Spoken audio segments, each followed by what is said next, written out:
Assalamualaikum warahmatullahi wabarakatuh. Berjumpa lagi dengan Pak Habib. Hari ini kita akan belajar mengenai Mari Belajar Al-Quran Surat Al-Ma'un. Yang tepatnya kita akan membahas tentang makna yang terkandung dalam Surat Al-Ma'un. Sebelum mulai, kita berdoa dulu ya. Bismillahirrahmanirrahim. Raditu billahi rabba wa bil islami dina wa bi muhammadin nabiyya wa rasula. Rabbi jidni ilma warzuqni fahma. Amin ya rabbal alamin. Setelah mempelajari materi ini, diharapkan kalian mampu memahami makna Quran Surat Al-Ma'un dengan benar. Perhatikan Quran Surat Al-Ma'un berikut ini. Quran Surat Al-Ma'un berarti barang-barang yang berguna. Surat Al-Ma'un terdiri dari 7 ayat dan diturunkan di kota Mekah, sehingga Quran Surat Al-Ma'un termasuk golongan surat Makkiyah. Surat Al-Ma'un adalah surat yang ke-107 di dalam Al-Quran. Asbabun nuzul surat Al-Ma'un yaitu bercerita tentang kisah Abu Sufyan dan golongannya yang suka menyembelih daging unta untuk dimakan bersama-sama. Tapi saat itu datanglah seorang anak yatim yang meminta daging unta tersebut. Tapi kelompok Abu Sufyan tidak memberikan daging unta kepada anak tersebut, malah dia menghardik anak itu. Hal inilah yang menyebabkan turunnya surat Al-Ma'un ayat 1-3. Perhatikan arti ayat surat Al-Ma'un berikut.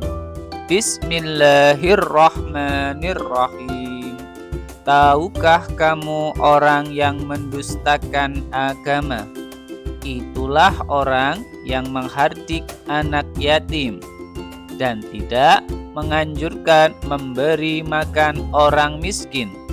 Maka celakalah bagi orang-orang yang sholat, yaitu orang-orang yang lalai dari sholatnya, orang-orang yang berbuat riya dan enggan menolong dengan barang yang berguna. Makna surat Al-Ma'un ayat pertama yaitu tahukah kamu orang yang mendustakan agama.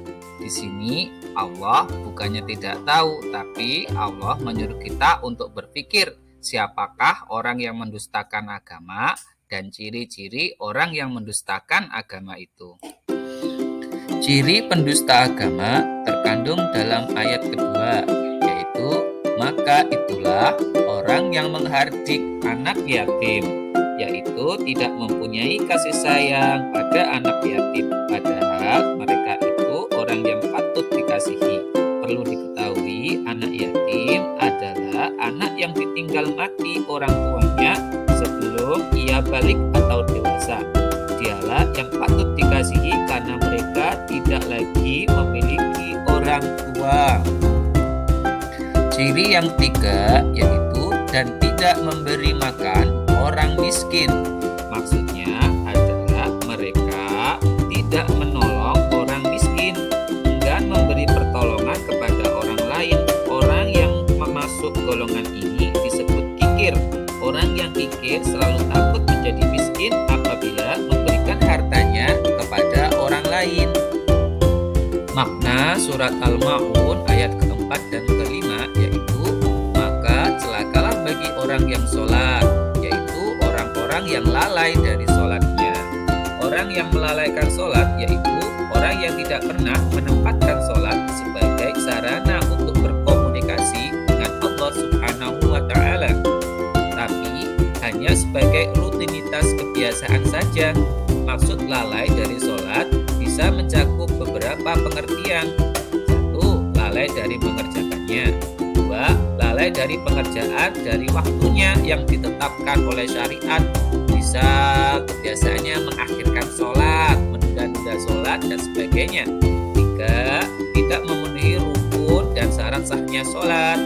4. Tidak khusyuk saat sholat atau sering bermain-main dalam sholat.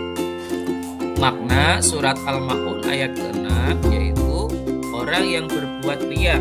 Maksudnya adalah orang yang melakukan suatu amal perbuatan untuk mencari pujian orang lain.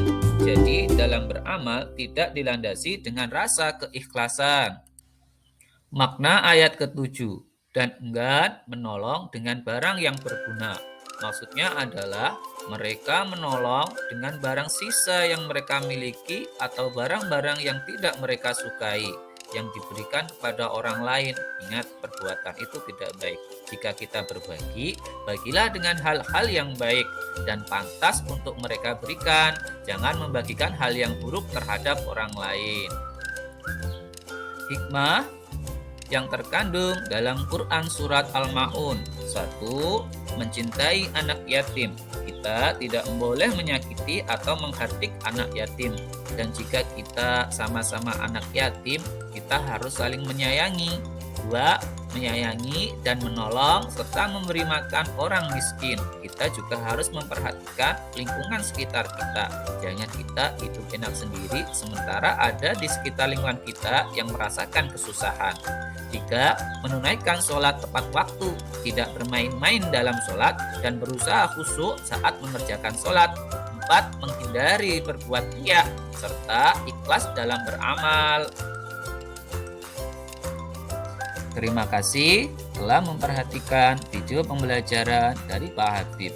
Semoga bermanfaat dan mampu kalian ambil segala bentuk hikmah yang terkandung dalam surat Al-Ma'un. Pak Guru akhiri ya. Wassalamualaikum warahmatullahi wabarakatuh.